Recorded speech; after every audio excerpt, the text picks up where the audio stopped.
Excel PU college ಗುರುವಾಯಿನಕೆರೆ, ಕರ್ನಾಟಕದ number 1 PU college. Admissions open now. Panchamasali ಮಠದ ವಚನಾನಂದ ಶ್ರೀಗಳ ಪದಚ್ಯುತಿ ಕೋರ್ಟ್ ಮೆಟ್ಟಿಲೇರುತ್ತಾ ಸ್ವಾಮೀಜಿ ಪದಚ್ಯುತಿ ಪ್ರಕರಣ ಅನ್ನೋ ಪ್ರಶ್ನೆ ಇದೀಗ ಎದುರಾಗಿದೆ. ವಚನಾನಂದ ಶ್ರೀಗಳನ್ನ ಪಂಚಮಸಾಲಿಯ ಮಠ ಹರಿಹರ ಪೀಠ ಏನು ಪದಚ್ಯುತಿ ಮಾಡಿದೆ, ಈ ಪ್ರಕರಣ ಕೋರ್ಟ್ ಮೆಟ್ಟಿಲೇರುತ್ತಾ ಅನ್ನೋ ಪ್ರಶ್ನೆ ಎದುರಾಗಿದೆ. ಮಠದ ಬೈಲಾ ಪ್ರಕಾರ ಶ್ರೀಗಳ ಪದಚ್ಯುತಿ ಅಂತ ಇದ್ದಾರೆ ಟ್ರಸ್ಟಿಗಳನ್ನು ಬದಲಾಯಿಸಿ ಹೊಸ ಟ್ರಸ್ಟಿ ಮಾಡಲು ಶ್ರೀಗಳು ಮತ್ತು ಭಕ್ತರು ಪ್ಲಾನ್ನ ಮಾಡ್ಕೊಂಡಿದ್ದಾರೆ. ಇದು ಕಾನೂನು ಹೋರಾಟಕ್ಕೆ ವೇದಿಕೆ ಆಗೋಕೆ ಸಿದ್ಧವಾಗುವ ಸಾಧ್ಯತೆ ಇದೆ.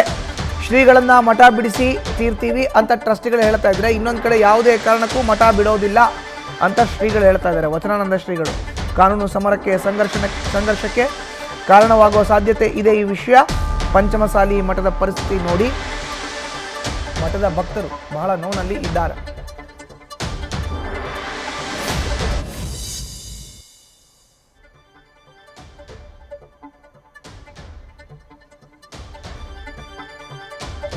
ಇನ್ನು ದಾವಣಗೆರೆಯ ಹರಿಹರದ ಪಂಚಮಸಾಲಿ ಪೀಠ ಏನಿದೆ, ಹರಿಹರ ಪೀಠ, ಇಲ್ಲಿ ವಚನಾನಂದ ಶ್ರೀಗಳ ಪದಚ್ಯುತಿ ಇದಕ್ಕೆ ಈಗ ಕೋರ್ಟ್ ಮೆಟ್ಲ ಏರುವಂಥ ಸಾಧ್ಯತೆ ಇದೆ. ಈಗಾಗಲೇ ಒಂದು ಕಡೆ ಟ್ರಸ್ಟಿಗಳು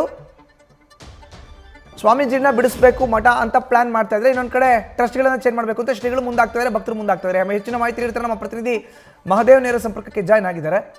ಮಹದೇವ್, ನೋಡಿ, ಈಗ ವಚನಾನಂದ ಶ್ರೀಗಳ ವಿವಾದದಲ್ಲಿ ಒಂದಷ್ಟು ಸಮಸ್ಯೆ ಅಂದರೆ ಕೋರ್ಟ್ ಮೆಟ್ಟಿಲೇರುವಂಥ ಸಾಧ್ಯತೆ ಕೂಡ ಇದೆ. ಈ ಒಂದು ವಿಷಯ ಅನ್ನೋದು ಯಾವ್ಯಾವ ವಿಷಯಗಳನ್ನು ಮುಂದಿಟ್ಕೊಂಡು ಕೋರ್ಟ್ ಮೆಟ್ಟಿಲೇರುವಂಥ ಸಾಧ್ಯತೆ ಇದೆ, ವಿವರಣೆ ನೀಡೋದಾದರೆ?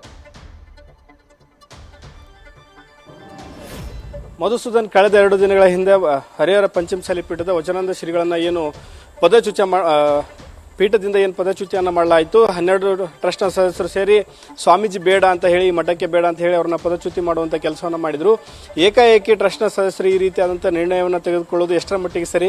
ಕಾರಣ ಏನು ಅಂತಂದರೆ, ಈಗ ಕೋರ್ಟ್ ಮೆಟ್ಟಿಲಿರೋ ಕಾರಣ ಏನಂತಂದರೆ, ಏಕಾಏಕಿ ಯಾವುದೇ ರೀತಿಯಾದಂಥ ಕಾರಣ ಇಲ್ಲದೆ ನೀವು ಸ್ವಾಮೀಜಿಯನ್ನು ಪದಚ್ಯುತಿಯನ್ನು ಮಾಡಿದಿರಿ.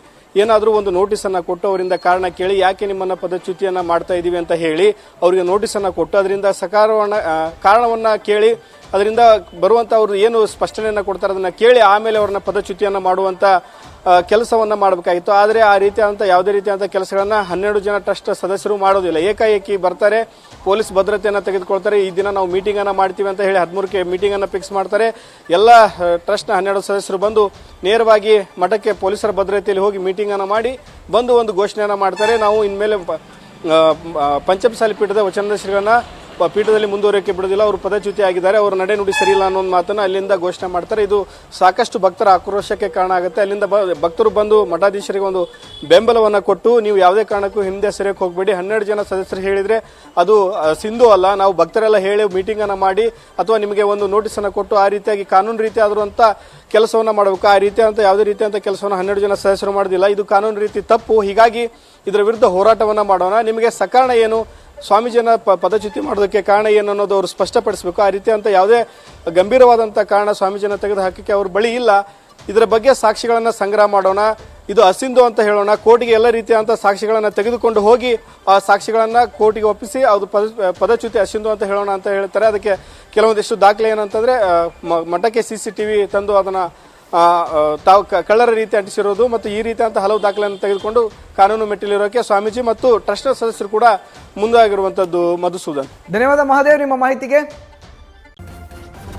ನ್ಯೂಸ್ ಫಸ್ಟ್, ನಿರ್ಭೀತಿಯಿಂದ ನಿಮ್ಮ ಪರವಾಗಿ.